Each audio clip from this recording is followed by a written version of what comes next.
It's just not fair, is it? It's just not fair that I can't have a drink today or tomorrow. The weather's been fantastic. It's going to be better tomorrow. And then I'm going away for a few days. It's not fair, I can't have a drink, is it? Terrible. My life's over. It's not actually. For years I thought that when I was told by doctors, if you don't stop drinking, you're going to have serious health issues. But you just ignore it and you fight on, you're just a young man and you're invincible, aren't you? Eventually, well, time runs out. And I was at the end of my tether with it, and eventually I was really ill with it, to the point where I nearly died. And it wasn't really until a doctor said to me, if you drink again, you'll be dead in 6 months. My daughter said to me, don't die, Dad, I want you to walk me down the aisle. Then I realised that just isn't fair, but I wanted to save my life. For me, for my daughter, for my family. And you've got to turn this to your benefit instead of looking at it as a negative. I can't drink, I'm going to be bored, I've got no mates, all this nonsense. So when you come out of it, the other side I've done, then you realise that it's much better to be sober and there are no benefits to drinking. So I often think, don't get me wrong, it's not fair. I walk past a pub a day and most of the people there were drinking alcohol.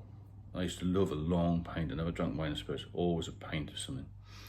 I could have easily sat down and had 10 pints, but I'd be in hospital tomorrow and I wouldn't live long. That's the pros and cons you've got to look at. And if you're a little bit older, you've got any medical problems, you may have anxiety, you may have financial difficulties. There's so many bad things come from alcohol. If you've got any of those things, you've got to think about the future. Because when I drank heavily, I didn't have a future. I was living in squalor, I lost a lot.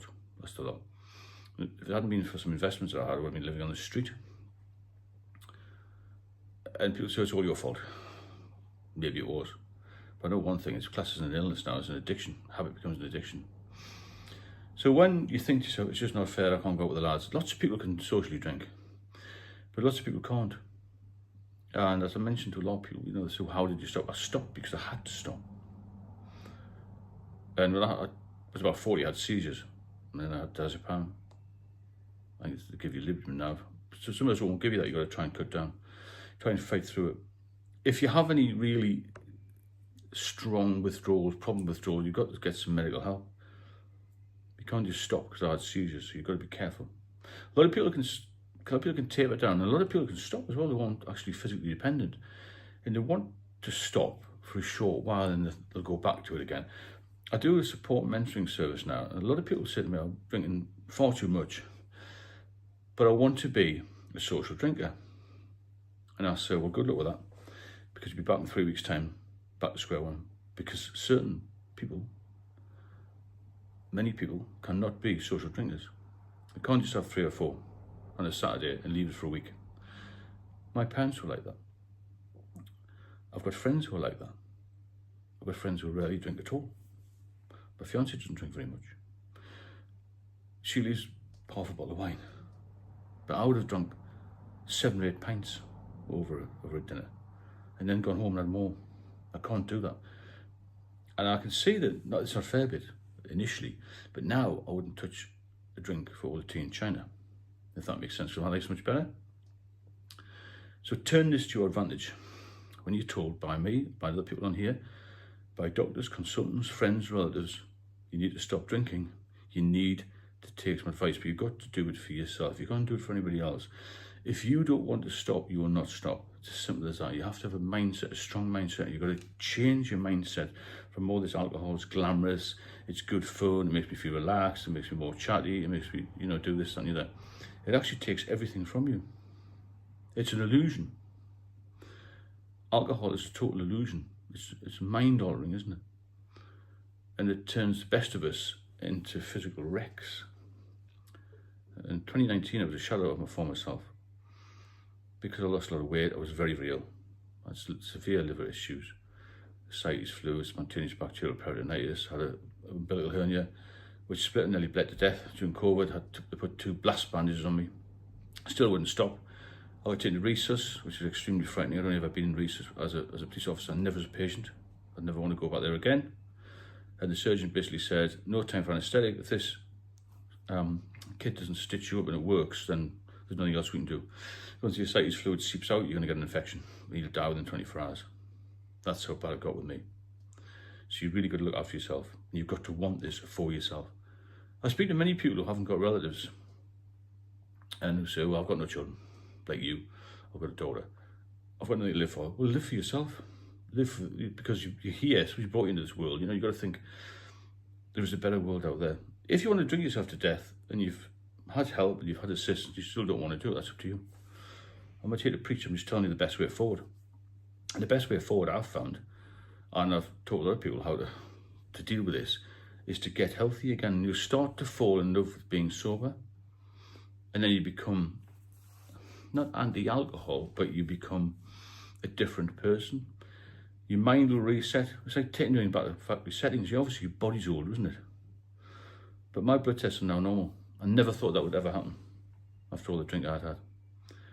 Because although I didn't drink wine and spirits, I still drank large quantities. So even if you look at it from the point of view that 8 cans of Budweiser, for example, is you put into half a bottle of vodka, there's a lot of ethanol going into your system to basically bugger up your liver, your kidneys and your blood and all the rest of it. And another big issue is pancreatitis, heart failure, strokes, illnesses, cancer, and also accidents. Drink, drive, crime-related things. A lot of people in prison through alcohol. A lot of domestic murders through alcohol. Sexual offences, all this sort of thing. It's nearly all alcohol-related. Most of the stuff I dealt with in the police in London was alcohol-related, especially in the West End of London, because it's fights, isn't it? Clubs, pubs, bars, strip joints, all that sort of thing. It's all alcohol-related. So if you want a better life, mark my words, you've got to cut it out. If you can taper off and just have a social drink, fair dues. But if you're drinking every day, you've got an issue. Because that habit of going for 3 or 4 pints every day after work will develop into something more serious. And when you retire, you'll drink more because you've got more time. And this is the problem during COVID, you see. People drank more because it was more available, i.e. they'd have to go to the office, so they'd get up in the morning. I've spoken to a lot of people like this, and they'd feel a bit rough on the Monday and have a couple of beers in the morning, 11 o'clock. You're not at work, are you? Then you come and sit at the front computer. So like a computer like this, I never did it. I was retired then, but you sit and do whatever you got to do, face-to-face, Teams, or whatever people do. And then you're back at work again. And you just, the meeting's finished and you're off in the kitchen for another beer. And that's why alcohol-related deaths increased massively. And last year was the highest ever recorded in the UK. So it's not fair, but it'll keep you alive.